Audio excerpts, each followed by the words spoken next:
Hello, my friends. For those who's watching me for the first time, my name is Vraja Lalana. I am a Vedic astrologer, numerologer, life coach, a self-integrity method consultant, relationships consultant, and you can refer to me with issues, problems, or questions in those areas.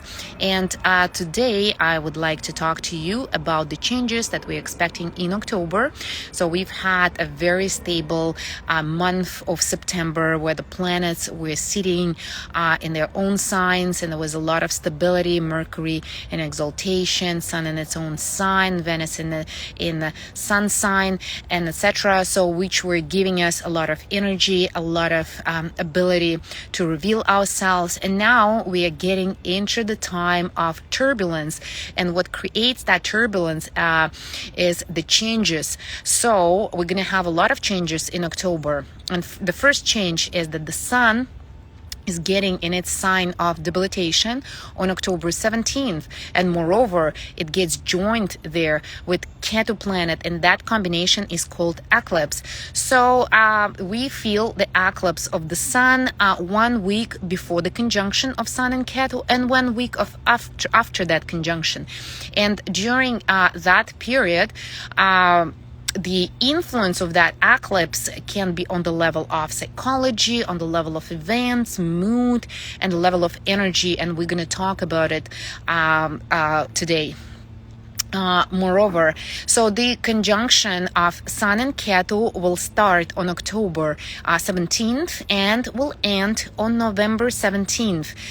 Venus will join Sun in its own sign of Libra on October 18th, and there will be a war of planet on October 22nd, and at the same time Saturn will turn direct, so now in a retrograde motion, and it will turn direct. And another event which is going to happen in October is that Mars will go retrograde on October 30th, and Mars is changing its sign on October 15th. So when there are a lot of changes, when retrograde planets change their direction from retrograde into direct, or from direct into retrograde, it's all karmic, and we're going to feel the karmic reactions, the shifts in the mind, the shifts in the level of energy, in our reactions.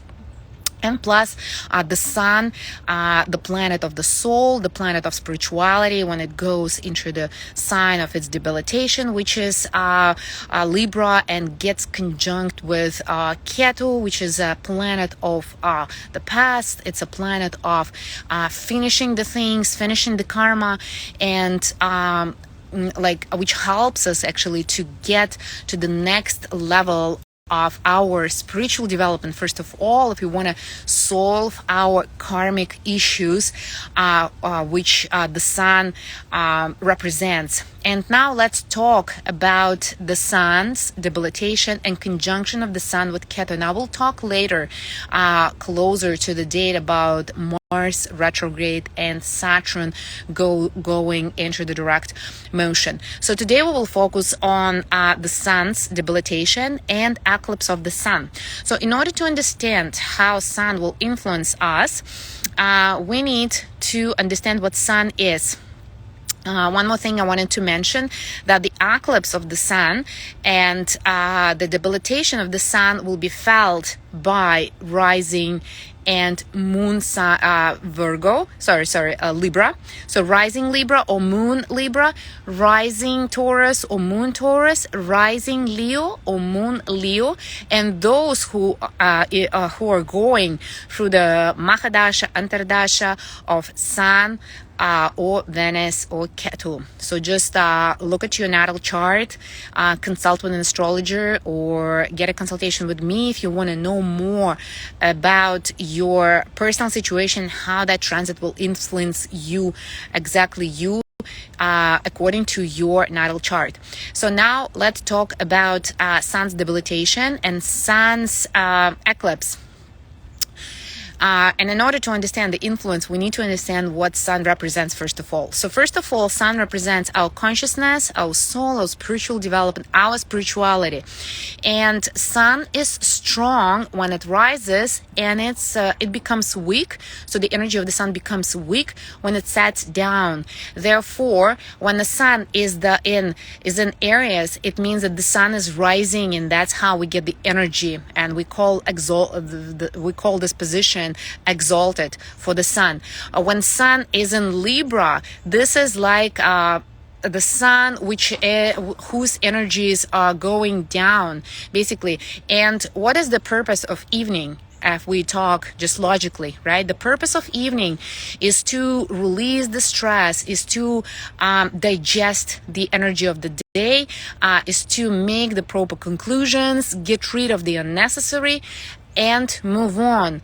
So when sun goes into the sign of Libra, we're gonna get in our consciousness, we may get in our consciousness, so those who didn't work clean up, for example, some karmic things related to the consciousness, to the mood, emotional things. Like, for example, if there is a feeling of not being needed, or feeling of being low, or feeling of underestimating yourself, depreciating yourself. So all those things may come up as karmic reactions, because this is a karmic dirt.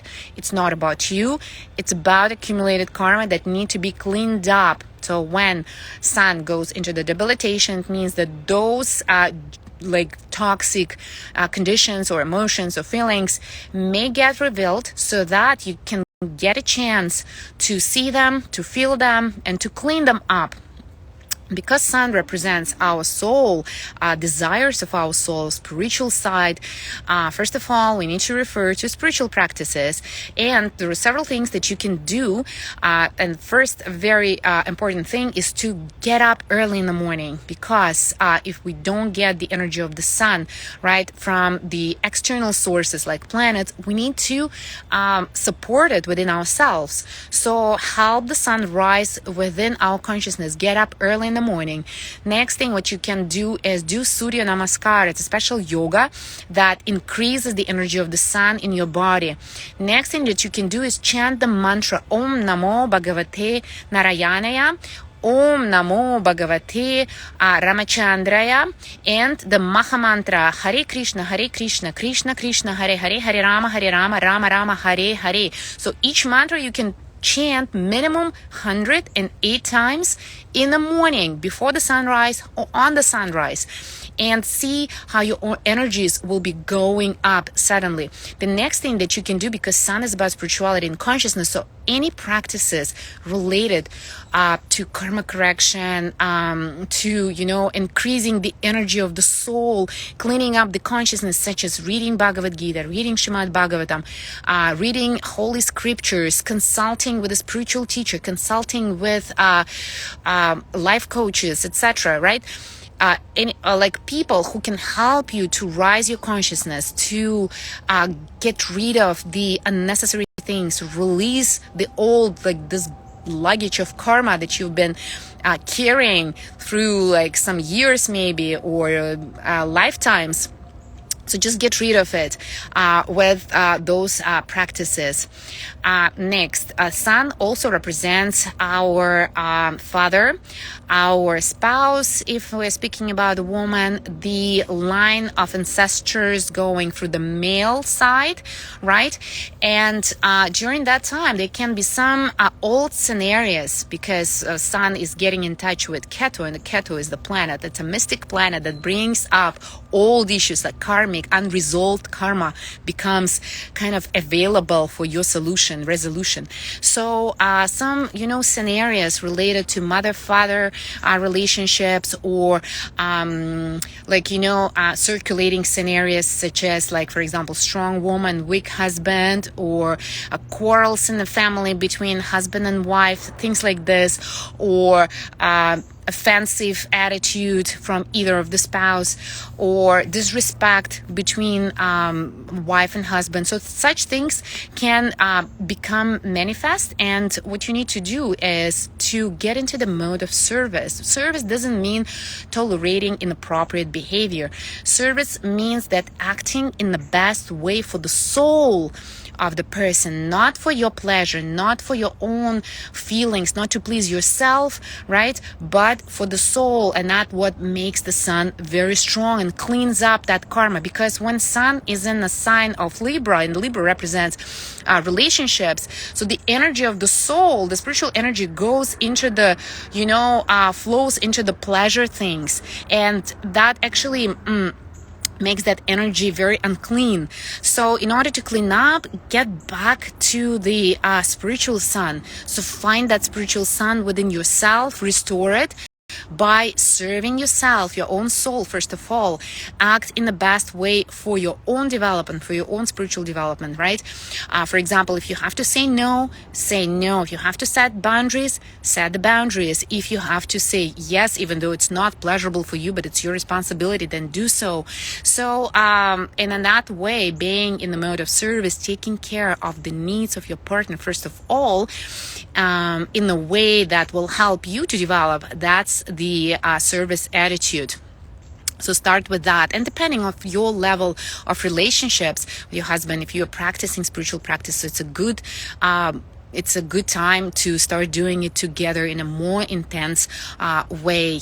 If we're speaking about other karmic situations, such as related to your father, for example, and your father can be alive, he may not be alive, it doesn't matter.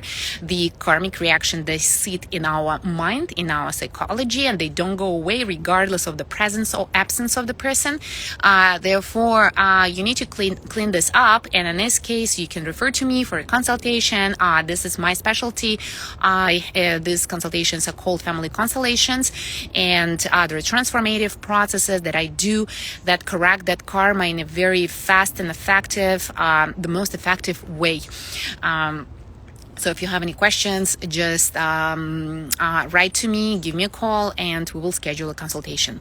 Now, if your father is alive, try to show a lot of respect. Pray for your father, for example. Develop the attitude that will allow you to get rid of the offensive, offenses that you might accumulate, like maybe there is some pain sitting, like emotional pain from the past, or maybe you thinking that he was wrong and you're right. All of this is very karmic, and that may create a lot of problems,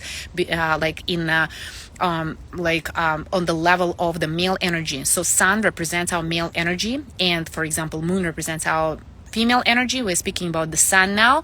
So when we speak about the sun, it's all our right side of the body. So there can be problems with the right side of the body, with the right eye, for example, right ear, with the heart, because sun represents the heart, with stomach, digestion.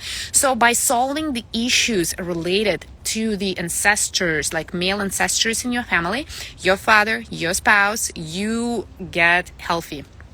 So that's very important. Now, next, what else can come up is health issues, because sun represents our backbone, sun represents our eyes, our stomach, as I said, our heart. So just look after that. And because when sun is setting, right, the energy low can be very low, and people in that condition try to substitute, try to find sometimes inappropriate ways to get that happiness, to get the energy back. Some use alcohol, some use drugs, some buy a lot of things which are not necessary. So just avoid those things. Why? First of all, Ketu, it's not only about the past. Ketu is also responsible for intoxication. And Ketu is responsible for, if Rahu is illusion, so Ketu makes us feel like lost. Why? Because Ketu doesn't have head, so there is no basically thinking when there is Ketu. When any planet is joined with Ketu, the planet may feel like lost. I don't know what to do. I'm lost. I feel helpless here. So that's how we may feel when it comes to our level of energy, happiness, resolving issues with our spouse. Therefore, so in order not to get more karmic reaction in this case, avoid any intoxications, avoid any escapes, because Ketu is about escaping things also. Trying to forget, trying to not to resolve, trying to not to look into the eyes of the wisdom or things like this, right, or the truth. So make sure that you find the way, energy, and resources to look at the situation through the eyes of knowledge. And there are a lot of books, there are consultants, there are teachers. You can again get a consultation with me. I will be happy to see your chart, to see the compatibilities, give you very nice recommendations, do coaching with you, do transformative practices with you that can fix your karma on a possible level depending on your level of consciousness. So all of this is possible when the person is ready to transform their life and start looking after your health, find the proper ways to increase your energy, do their spiritual practices, and that will help you not only during that eclipse period but also for the entire life, because you're gonna put a huge resource in the form of a habit of taking care not only of your material life but also spiritual, emotional, and psychological. And that's very important for us human beings, because we are a combination of all. We cannot just focus on one thing. We have to be happy on all levels, and only in that case we can be so-called like renounced when we are old, right? Say we've done everything in our life, we are happy, and we can move on. So Sun and Ketu conjunction is about getting rid of this old karma and moving on with the sense of happiness, satisfaction, dignity, respect, and humility. So if you feel that way after the conjunction is over, it means that you completed the task. If you feel low, dissatisfied, unhappy, frustrated, intoxicated, or something else, it means that the task is not complete and get postponed for the future. So you may need to deal with it again, which is not a good thing, right?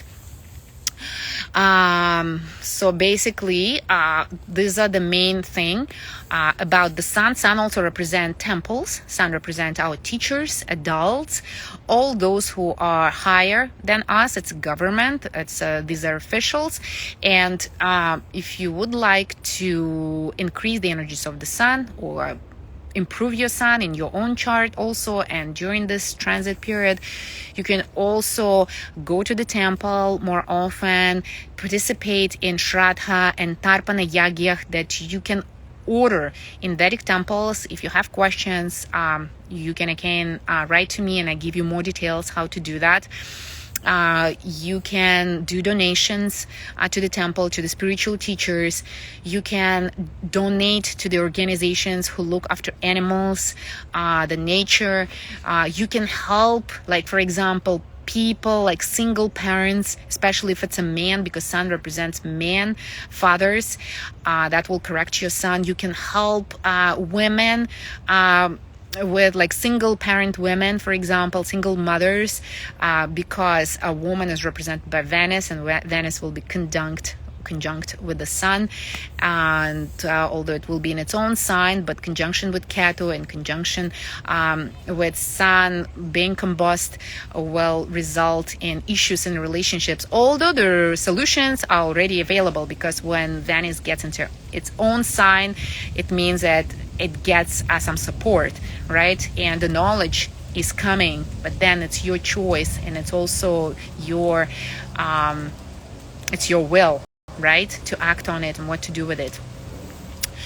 So those practices will be very helpful. Now, Sun will be acting in Chitra Nakshatra, and Chitra Nakshatra is a Mars Nakshatra governed by Mars. Mars is the planet of anger, energy, art. So it will be very nice, to engage that energy into art things, maybe cooking, maybe doing sports, maybe being creative, maybe being fashionable, helping others again in their problem situations. Also about Mars, being strategic, thinking before acting, and being honest is very important, because when we become aggressive, we don't want to see the truth, and we may act in an unfair way, which is not being honest. Although we don't want to lie sometimes, but that anger, that aggression may cause us to act in a way which is selfish. And being selfish is not actually being truly, seeing the true picture, taking into account all of the things that are happening. And it means basically hiding the truth from yourself. And this hiding the truth from yourself causes us to lie to ourselves and to act in a way which is not truthful. So it's a very deep topic, I hope I was able to explain. But being honest, having that desire, to be honest, to be fair, is very important during that period of time. That's all for today. We've talked about the position of the sun, the upcoming transit of the sun, which is starting October 17th, will continue until November 17th, and the influence that we already start feeling from October 10th, a week before the eclipse, and that influence will continue. So the effect of that eclipse, the consequences, I would say, of our choices and our feelings and our actions will continue until November 23rd, 2022. If you have any questions for your own chart, for your own situation, please do not hesitate to contact me and order a consultation. I will be very, very happy to assist you and help you to live a happier life. All the best to you, and thank you for your attention.